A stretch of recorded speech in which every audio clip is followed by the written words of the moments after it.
Hello everyone. My name is Brave and in this video I wanted to share my thoughts about the upcoming Hearthstone expansion Madness at the Darkmoon Faire. I'm very excited about the new expansion as this seems to be a very powerful addition to the game.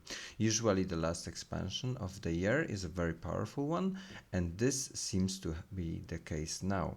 I would like to present 14 cards that in my opinion will have the biggest impact on the game. Some of those cards are just straight powerful, while others will have text built around them.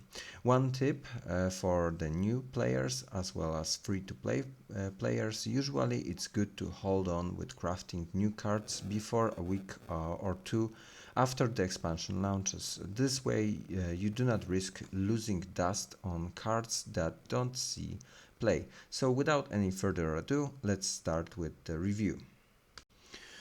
First card is the Wriggling Horror. 2 mana, 2/1 card with Battle Cry, give adjacent minions +1/+1. This is a very similar effect to Fungalmancer. As you may remember, Fungalmancer was played a lot as this was a very powerful card, and I expect that with Wriggling Horror it might be similar. Any kind of zoo token deck that has a lot of small minions will benefit from having this card. I think we will see this card a lot in the meta. Next card is Bladed Lady, a 6 mana 6/6 demon with rush with a little text, costs 1 if your hero has 6 or more attack. As we all know, Demon Hunter can usually have 6 or more attack very easily, so basically this is 1 mana 6/6, and as we know, discounted cards are super powerful, especially 6/6 with red rush. So yeah, powerful addition to all Demon Hunter decks. Next we have Mystery Winner, 1 mana 1/1 card with Battle Cry, discard a secret. So yeah, hunters love to play secrets, and if you discover a secret it's even better because then you can tailor the secret to the opponent. So yeah, this card is like must have in most hunter decks. Next we have High Exarch Yrel, Battlecry. If your deck has no neutral cards, gain Rush, Lifesteal, Taunt and Divine Shield. It costs 8 mana and has 7/5 stats. Very similar card to Zilax, which was played in the most decks of the time. This card will be a very powerful addition to already powerful deck of Pure Paladin, maybe even making this deck top tier one, so very powerful card. Next we go to Priest, the Nameless One. Legendary minion for 4 mana with 4/4 stats, Battlecry. Choose a minion, become a 4/4 copy of it, then silence it.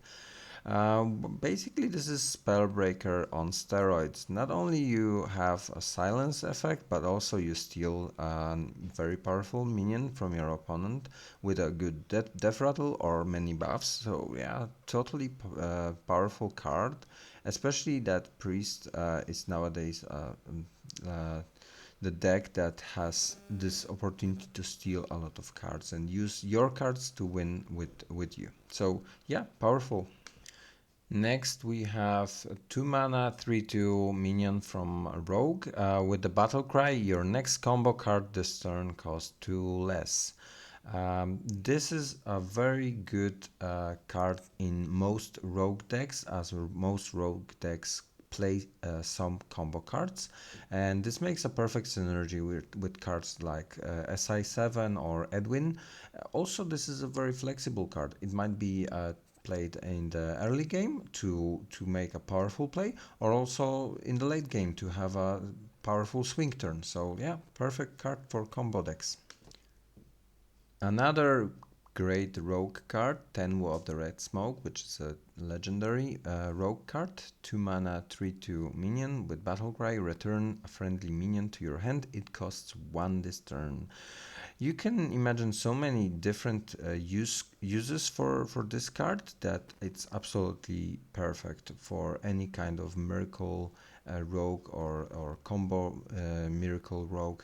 I think rogue will be a very good class this expansion, and one of the reasons is this card because of how many crazy things you can do it with it, and I know that players love to do crazy things with rogue. Next we have Warlock spell, Wicked Whispers, 1 mana. Discard your lowest cost card, give your minions +1/+1. This is so good in any zoo tempo deck, and we know that Warlock tends to be good in zoo because of their hero power. Also, usually when you play zoo, you don't have that many cards in your hand, and if you do have a card that you cannot play, usually it's a very like expensive card that you don't need it. So even if you discard it, it's fine.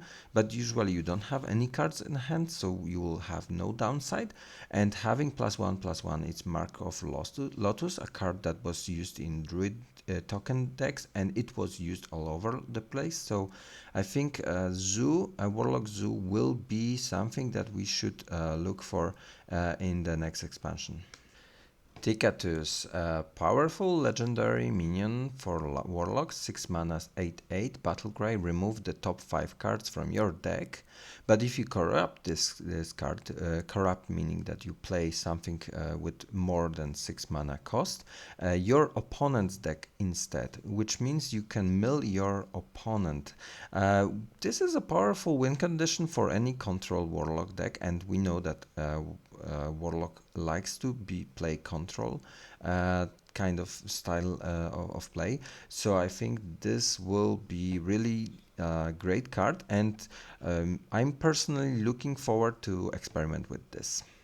Now let's go to legendary neutral cards. First we have 7 mana 4/4 minions, Silas Darkmoon. Battlecry, choose a direction to rotate all minions. I think this is a perfect card because of the uniqueness of its Battlecry and how many different ways you can use it. You can OTK it, OTK your opponent, you can use it in control matchups to gain some advantage. So this is a perfect card that is really good for any creative players out there. Next we have 4 cards, which are the old gods, starting off with Yogg-Saron the Defiler.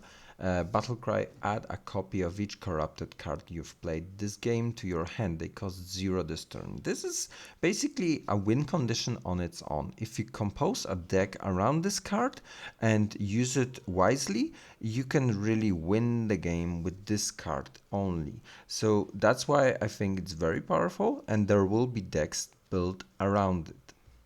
And next we have a card called Yogg-Saron, Master of Fate, which is a very similar card to the old Yogg-Saron. It also is 10 mana, 7/5, but the battle cry is if you cast 10 spells this game, spin the wheel of Yogg-Saron. There are 6 outcomes, and 5 of them are mostly positive for you because those are either board clears or having powerful minions on board or powerful spells in hand, which cost 0. The last one, Rod of Roasting, is basically a coin flip, which will decide if you lose or if you win. This is a card that you want to use if you are behind, if you are losing the game, and it can flip the game to your advantage. So a very powerful, like free, like escape the jail card from Monopoly. This kind of card. So really powerful and also fun to play. So I'm looking forward to use it.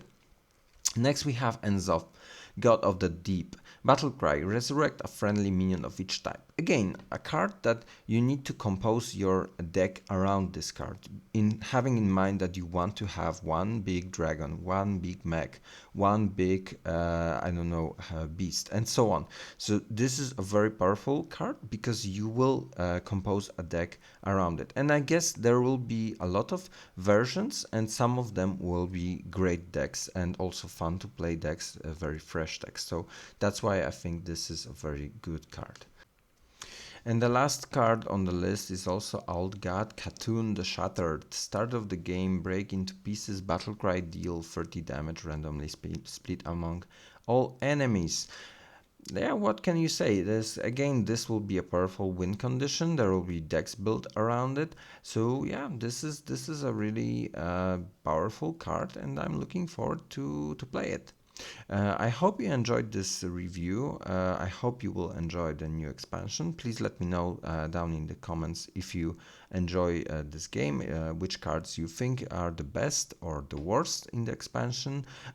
Also, if you like this video, please subscribe. Please follow me on Twitch. I will stream every Friday from 11 p.m. CET. So come and join.